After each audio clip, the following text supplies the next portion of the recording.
And this is Mick Smith and my illustrious guest, Kendra River. We are going to be talking about now the reaction, because what we've done is we have this sort of he said, she said segment in which we have some thoughts and reactions to the last interview. And so I had a bunch of things to say, and Kendra's got some things to say, but we're going to hold off a little bit of teaser at the end. We got a little bit of news and some good news we want to share with you. So hang tight, and we'll get to that at the very end.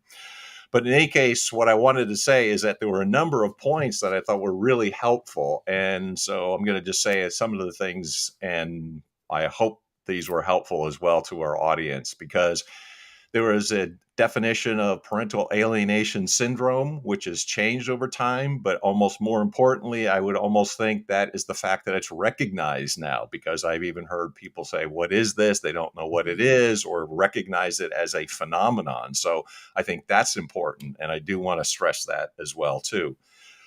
Another point was that I got out of it. There's tons of good things, but alienated children will return to the parent that has been alienated, which is really helpful. And it reassures a lot of us who have been in that situation to say, well, have I lost that child forever? No, the research is showing us, and over time, that no, a lot of times that child starts to, what I would say is mature and understand what happened to them. Age level. Patience, right, Mick? That's the big thing with that one. Just we all have to be patient and unconditional love during that time. Yes. And there's a famous saying by St. Augustine who says, give me patience now. That's the point. Love it. Yes. Yes, that's a good quote. I ought to note that one. I want it, but hurry up. So Yep. Yep. the other thing, and Kendra, I really have to applaud. You did a great job of pulling out the different age levels that are appropriate kinds of things to say to the child. And I think that's really important. And she was really able to elaborate and, in terms of expertise, show us the differences between the young child, the school age child, and the teenager. And I think you really got that out. That was really helpful. I think that was an excellent point to talk about. Moving in general, also, I thought, we're talking about moving, Kendra's moved. We always have these kind of things that are disruptions in our lives. And this is also has an impact and can be a very negative impact on a child, because let's face it, I mean, just moving in general is unsettling, because all of your routines and all the things are different. The furniture is different places. So you've kind of lost that sense of normalcy and that sense of stability. So I think that's a very important consideration. Parents don't move around, don't change their standards and what they're used to doing, because kids need that structure. It's really important to have that structural component. Co-parent in an ideal way. I mean, I would like this to be the common part, and I would like this to be happening. That was one thing too, that you are modeling behavior. So cooperate and co-parent. Whoever is having that physical legal custody, bear in mind that you are still a co-parent. And I wish both parties to any dispute like this realizes it and the impact it can have on the child as well too. The disciplining aspect I always like, because I'd say we think that we're going to offend a child when we discipline them, but they need it. And they actually will come back to that child or that parent. And so the child responds to that. I go, yeah, they're going to. They need a little maturity. And then also the point that you had asked too was, I think, was a very good one as well too, about how the child will identify with the same sex parent too, that all other things being equal, that boys would tend to cling to their fathers, the girls will tend to cling to their mothers, then unless there's some other factor which changes that, or does that, there's something different about it. The law might help for a narcissist. Again, I'd love that to be true all the time, not always, but maybe, and hopefully. But yes, that was a point that was made. The single parent household is more difficult to discipline. And I think this is what's difficult and makes life worse for both the child and the parent. So discipline is important. The Ronald McDonald phenomenon was interesting. And sometimes when the kid is small, they think that's great, not so great as they get older.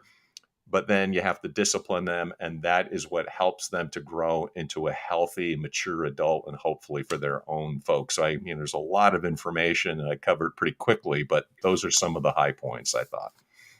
And Mick, you hit on a couple of my high points as well. I mean, Dr. Michelle Finneran was absolutely amazing. As a counselor, she sees marriages, divorces, kids of all ages. She really specializes in those teens, and those were all the hardest, right? And no matter if you're going through a divorce or not, teenagers at 15, 16-year-old, it's a tough time for them on many aspects. So Yes. divorcing is just adding to all of their stressors. So Mhm. I thought it was very interesting along the same lines as moving, but setting the expectations in each household. So whether that is the same structure and discipline, and to go along with the co-parenting that you mentioned, I thought she said it a great way, where if the parents can get along, it actually shows the children security and gives them more stability, that the Mhm. parents can get along. So if you could put your differences aside and get along after the divorce or during the divorce for the children's sake, they feel more secure.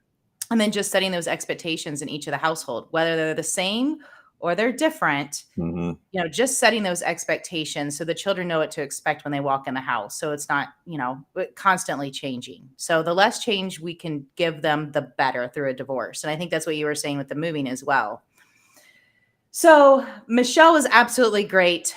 We are looking forward to, we, as you can tell, Mick had so many pointers and so many things that we walked away from. We invited Michelle back to do another Yes, episode. back again.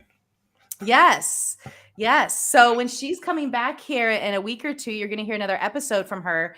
And she's going to talk about what some things parents need to look for in regards to their children after changes in the divorce. And maybe this is maybe some mental problems, or goes down behavioral problems and discusses some of those.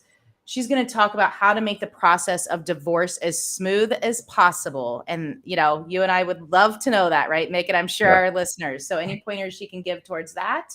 And then also how to seek help for your children that maybe might have extenuating circumstances with behavior problems or anything else that you're seeing. So I'm looking forward to that. Yeah, me too. Wait to get her back. So you had a teaser, Mick. A Should we teaser? What? tell our listeners? Oh, yeah. We just want to mention any questions that people have in the meantime. Yes, ask us the questions, and we will have Michelle back and others too as well. But we want to get some feedback from the audience. But yes, we have a teaser. We just found out today, so we're announcing it, and this is pretty exciting as well. That the Aftermath has now been ranked in the top 10% globally. I mean, is that insane? I mean, that's just crazy. Yeah. Woo-woo. So it's globally. So it's not just, local, not just in your neighborhood, but I mean, globally. And then there's the numbers. There's something like 3 million podcasts, and we're in the top 10% of that. It's amazing. So in the entire world. So, I mean, that was huge, but yeah, we wanted to announce that to let the audience know that. Awesome. Thank you guys so much. And so, you have anything else to add, Kendra? Or you want to just look forward to the next time for Michelle? Yeah, I think just looking forward to next time. I think what's for Mick and I, even though we're ranked globally in podcast, is it means we're helping a ton of people, and hopefully we're getting you the right information. So if you're going through a divorce, or if you're going through a tough time or a custody battle, hopefully we're providing you the experts that can give the real insights and help. So we'd love to hear from you. Shoot us an email if you want to ask Michelle a question. We will make sure we get it done live with her here in a couple of weeks. And our email is theaftermathhealing@gmail.com. Correct, Mick? Am I correct with that one? That is it. Perfect. Well, we look forward to hearing from some listeners, and see you in a couple of weeks with Michelle. But we will have a podcast in between there, and I'm looking forward to that one that we're recording. So we have tons of information coming for our listeners. And we appreciate everybody listening. So keep the cards and letters coming. Oh, wait, this is email. So yes, keep them coming. Thanks a lot. Keep them coming. Keep them coming. Until next time, DS